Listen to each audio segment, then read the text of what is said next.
यहाँ पर आए हुए सभी मीडिया साथियों का राष्ट्रीय जनहित संघर्ष पार्टी की तरफ से मैं भानु प्रताप सिंह, पार्टी का राष्ट्रीय अध्यक्ष, और हमारी सेंटर टीम के और स्टेट टीम के जो साथी हैं, आप सबका दिल से स्वागत करते हैं। आप सबका हार्दिक अभिनंदन। आज जो हमने मीटिंग बुलाई है, जो आप साथी पत्रकारों को बुलाया है, निवेदन किया है, वो एक बहुत महत्वपूर्ण मसले पर आपसे चर्चा करने या आपको सूचना देने के लिए हम लोगों ने बुलाया है।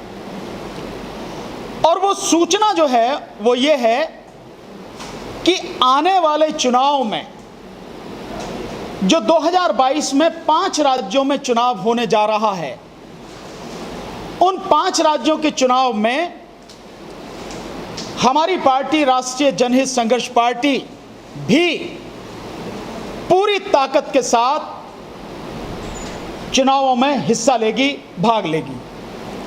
लेकिन हम 5 के बजाय 4 राज्यों में चुनाव लड़ेंगे। जो 5 राज्य हैं, उत्तर प्रदेश, उत्तराखंड, पंजाब, मणिपुर और गोवा।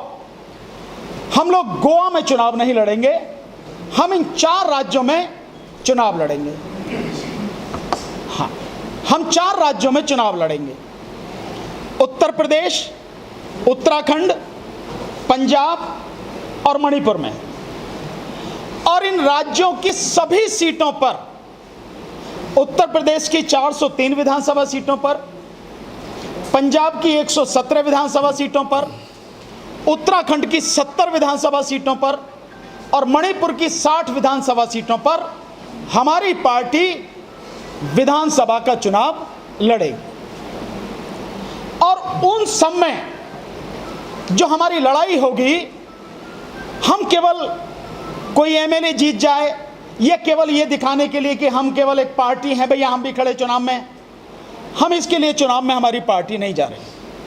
हमारी पार्टी इन 4 राज्यों में सत्ता अपने हाथ में लेने के लिए, सरकार बनाने के लिए संघर्ष करेगी, लड़ाई लड़ेगी। उसी के लिए हम लोग चुनाव में जा रहे हैं, केवल नाम के लिए, कहने के लिए नहीं। हम सरकार बनाने की लड़ाई लड़ेंगे, इसी के लिए हम सभी सीटों पर चुनाव लड़ेंगे। और इन सब में जो हमारे मुद्दे होंगे, वो मैं एक बार आपके सामने वो मुद्दे मैं जरूर पढ़ना चाहूँगा। और मैं आप सबसे निवेदन करूँगा कि ये बात, जो मुद्दे हैं हमारे, ये हर आदमी तक, आम आदमी तक आप सबके माध्यम से पहुँचने चाहिए। हमारे मुद्दे हैं, ये जनसाधारण के मुद्दे हैं। हालांकि सब लोग अलग अलग तरीके से ये बातें कहते हैं, पर हमारा बहुत क्लियर कट है, हमें कैसे काम करना है हमें मालूम है। और हम लगातार लोगों के बीच में रहे, हम जानते हैं क्या काम होना है, कैसे होता है। इसलिए जो हमारे मुद्दे हैं, 13 मुद्दे हमारे रहेंगे जो चुनाव के लिए होंगे। पहला मुद्दा है हमारा शिक्षा व्यवस्था। आप जानते हैं शिक्षा का बंटाढार कर दिया, पूरी तरह से तबाह कर दिया। इसलिए हमारा पहला जो मुद्दा है वो है एजुकेशन। दूसरा मुद्दा है हमारा स्वास्थ्य व्यवस्था। आप सब जानते हैं कोरोना काल में कैसे इन सरकारों ने जो स्वास्थ्य व्यवस्था है कैसे नंगी हो गई, आपके सामने है सारा। जब लोगों को ऑक्सीजन नहीं मिली, दवाई नहीं मिली, डॉक्टर, अस्पताल नहीं मिला, बेड नहीं मिला, आईसीयू बेड नहीं मिला, वेंटिलेटर नहीं मिला, सबके सामने है। तो हम ये चाहते हैं कि भविष्य में कितनी भी विकट परिस्थितियां आए, लेकिन हर व्यक्ति को, वो अमीर हो, गरीब हो, इस जाति का हो, उस जाति का हो, गांव का हो, शहर का हो, आदमी हो, औरत हो, इस धर्म का हो, उस धर्म का हो, सबका हक है, सबको मेडिकल फैसिलिटी मिलनी चाहिए। केवल इसकी वजह से किसी व्यक्ति को जान का नुकसान नहीं होना चाहिए। तो स्वास्थ्य व्यवस्था, ये हमारा मुद्दा है। तीसरा मुद्दा बेरोजगारी और पेंशन व्यवस्था। आप जानते हैं बेरोजगारी इस देश में कितनी, आज की तारीख में तकरीबन 30 से 35 करोड़ लोग बेरोजगार। और ये सरकार, भाजपा सरकार या और भी जो राज्य में सरकारें हैं, वो पूरी तरह से रोजगार देने में असफल रही हैं। मुझे कहने की जरूरत नहीं, आप सब जानते हैं। CMEI का डाटा अगर आप देखते हैं तो आज की तारीख में भारत में सबसे ज्यादा बेरोजगारी है। इसी कोरोना काल में जो अब दूसरी लहर है, इसी में तकरीबन 3 करोड़ लोग बेरोजगार हो। तकरीबन 1 करोड़ से ज़्यादा जो सैलरीड क्लास के लोग हैं वो बेरोजगार हो गए। इसलिए रोजगार लोगों को मिले, अधिक से अधिक लोगों को रोजगार मिले, और जिनको पेंशन मिलती है, जो कमा नहीं सकते, जो कहीं जा नहीं सकते, चाहे विधवा हो, विकलांग हो, बूढ़े हो, उनको भी इंसान की तरह जिंदा रहने के लिए, जीवित रहने के लिए पेंशन मिले, वो हमारा मुद्दा है। चौथा मुद्दा है न्याय और कानून व्यवस्था। आज की तारीख में आप देखते हैं झूठी एफआईआर होती हैं, आप अपनी एफआईआर नहीं लगा सकते, रिपोर्ट नहीं लगा सकते, कोई काम नहीं होता। किसी भी सरकारी डिपार्टमेंट में जाइए, आम जनता पूरी तरह से बेबस है, कोई उसकी सुनता नहीं। तो न्याय और कानून व्यवस्था ये समुचित रूप से चले, मजबूत हो, ये हमारा मुद्दा है।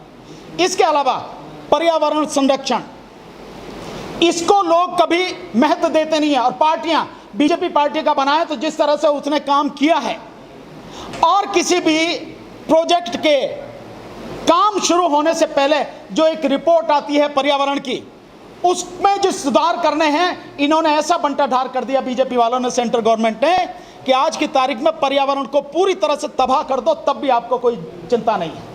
और पर्यावरण अगर खत्म तो इंसान जिंदा बहुत ज़्यादा नहीं रहेगा। एक वैज्ञानिक है, शायद आइंस्टीन है, मुझे नाम प्रॉपर तरीके से नहीं है, शायद यही है या एक और है, उनका कहना यह है कि अगर दुनिया में मधुमक्खी खत्म हो जाए तो 4 साल में इंसान का नामो निशान इस धरती से मिट जाएगा।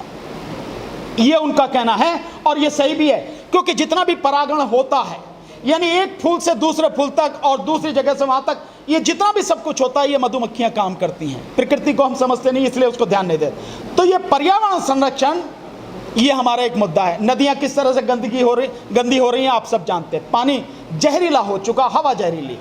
पर्यावरण संरक्षण हमारा मुद्दा। एक छठा मुद्दा है खेती, किसान और कृषि कानून। किसान आंदोलन चल रहा है, कृषि कानून आपने देखे ही हैं किस तरह से हाहाकार मचा है, सरकार सुनने को तैयार नहीं है। इसलिए किसान को वाकई में एक सम्मानपूर्वक जीवन मिल सके, वो हमारा एक मुद्दा है। नंबर 7, मजदूर और श्रम कानून। बीजेपी ने, राज्यों ने भी और केंद्र ने भी सारे श्रम कानूनों को खत्म कर दिया। कहा यह गया कि 3 साल के लिए उनको स्थगित कर दिया, लेकिन 3 साल बाद किसको याद रहेगा क्या होगा क्या नहीं होगा, एक तरह से खत्म कर दिए गए। तो मजदूर, उसको मजदूरी मिले, और उसके हक में जो कानून है उनको स्थान मिले, और उसका हक सुरक्षित रहे, ये हमारा मुद्दा है। निजीकरण, आगे इसके आगे है निजीकरण और ठेका प्रथा। जो सरकारी नौकरियों में ए, बी, सी और डी, ये 4 कैटेगरी होती हैं, ए और बी को छोड़ के बाकी सी और डी में पूरी तरह से ठेका प्रथा लागू की जा रही है। और ठेका प्रथा का मतलब यह है कि आप, सरकार और ठेकेदार मिलके, जो मजदूर को पैसा मिलता, कर्मचारी को मिलता, उसे आप लूट लो, खा लो। क्योंकि आज भी सरकारी खजाने से तो उतना ही पैसा जाता, माना कोई क्लर्क है या कोई चपरासी है, उसको आपने प्राइवेट में रख लिया, उसके नाम से जितना पैसा सरकार से उतना जा रहा, लेकिन ठेकेदार ने दिया तो वो ठेकेदार खा रहा है, और उस ठेकेदार से मिलकर सरकार खा रही है। ये बंदरबाट हो रही है। तो जब सरकारी खजाने से उतना ही पैसा जा रहा है, तो वो आदमी को सीधे क्यों ना मिले? तो ये ठेका प्रथा खत्म करना। और जिस तरह से मोदी जी बिना तराजू के देश को बेचे दे रहे हैं अपने यारों को, पूंजीपतियों को, वो निजीकरण रोकना है, क्योंकि निजीकरण इस देश की तबाही का एक बहुत बड़ा कारण बनेगा। और वैसे भी शेड्यूल कास्ट, शेड्यूल ट्राइब्स और ओबीसी का आरक्षण खत्म करने का ये पर्दे के पीछे का एक खेल है कि उनका आरक्षण पूरी तरह से खत्म किया जाए, उसके लिए सारा किया जा रहा है। तो निजीकरण और ये ठेका प्रथा हमारा एक मुद्दा। आगे बिजली और पानी, आप समझते हैं बिजली और पानी की क्या स्थिति है। पानी लोगों को पीने के लिए नहीं है, और पानी को भी अब प्राइवेट हाथों में देने की सरकार तैयारी कर रही है। यह सबसे बड़ी मुसीबत है। यानी कि जो प्रकृति ने हम सबको दिया, जिस पर सब हम सबका हक है, उसे भी प्राइवेट हाथों में दे रही है। तो आप समझ सकते हैं। मैंने रोटी फिल्म देखी थी, उस फिल्म में एक चाय या दूध था। जगदीप साहब हेड कांस्टेबल होते हैं, और वो मुमताज जी के ढाबे पे जाके वो पीते हैं, तो कहते हैं वो जो पैसे दिए बिना चल देते हैं हवलदार। तो कहती पैसे तो दे, पैसे कहाँ हैं? क्योंकि काहे के पैसे? ये जो चाय पी है और इसमें जो मूछ, जो तेरी मूछ पे मलाई लटकी हुई है, आधी है और आधी तेरे पेट में, इसके पैसे। कह रहा कितने पैसे? यूं 75 पैसे, एक कप चाय के 75 पैसे। तो वो कहती है कि चिंता मत करे, आने वाला समय होगा कि इतने में 1 गिलास पानी मिलेगा। और आप सब देख रहे हो, रोटी फिल्म की वो बात आज सबके सामने हकीकत है नहीं है? 20 रुपए से लेकर 100 रुपए तक में 1 लीटर पानी आज की तारीख में दुनिया में मिल रहा है, उसको भी प्राइवेट करने जा रहे हैं। ये हमारा मुद्दा है। सड़क ग्रामीण क्षेत्रों में बने, हाईवे बनने हैं, हमें उससे लेना देना नहीं, जो भी कुछ है, लेकिन ग्रामीण क्षेत्रों में आवागमन के साधन सही हो, सड़क वहां हो, ये हमारा मुद्दा। आगे आंगनवाड़ी, शिक्षा मित्र और जो मिड डे मील कर्मचारी हैं, ये हमारा मुद्दा है। उत्तर प्रदेश में 4 लाख आंगनवाड़ी है, पूरे देश में 25 लाख आंगनवाड़ी हैं, लेकिन उनकी जिंदगी नरक बनी हुई है। जो उन्हें पैसा दिया जाता 4,500-5,000 क्या होता है इतने में, आप समझ सकते हैं, ये स्थिति है। तो आप इन सारी चीजों को देखेंगे तो ये हमारा एक मुद्दा है। आंगनवाड़ी, शिक्षा मित्र 1,70,000 बोले उसमें है उत्तर प्रदेश में, उनको हक नहीं दिया जा रहा, उनका जो हक है। साथ में मिड डे मील कर्मचारी जो हैं उनको 1,000 रुपये महीना दिया जाता। आप समझ सकते हैं 1,000 रुपये महीना, उसमें भीख भी नहीं मिलती, ये स्थिति है। इसके अलावा जिन लोगों को जो प्रतिनिधित्व मिलना चाहिए उनको वो प्रतिनिधित्व नहीं मिल रहा। तो संविधान के अनुरूप, यानी संविधान में जिसको जो वो मिलना चाहिए, वो उसका हक, वो प्रतिनिधित्व वांछित वर्गों को मिले, ये हमारा एक मुद्दा है। संविधान के अनुरूप, संविधान से केवल सब लोग खिलवाड़ कर रहे हैं, कोई भी संविधान को मान नहीं रहा सरकार, और बीजेपी सरकार ने तो सबके सामने कर दिया।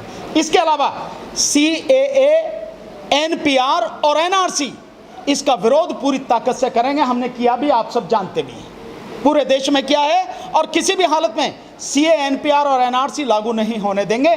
पूरी ताकत से पार्टी लड़ेगी, ये हमारा मुद्दा। और एक EVM व चुनाव सुधार, ये हमारा मुद्दा। तो ये 13 जो हैं ये हमारे मुद्दे हैं, पार्टी के मुद्दे रहेंगे। इन मुद्दों को लेकर पार्टी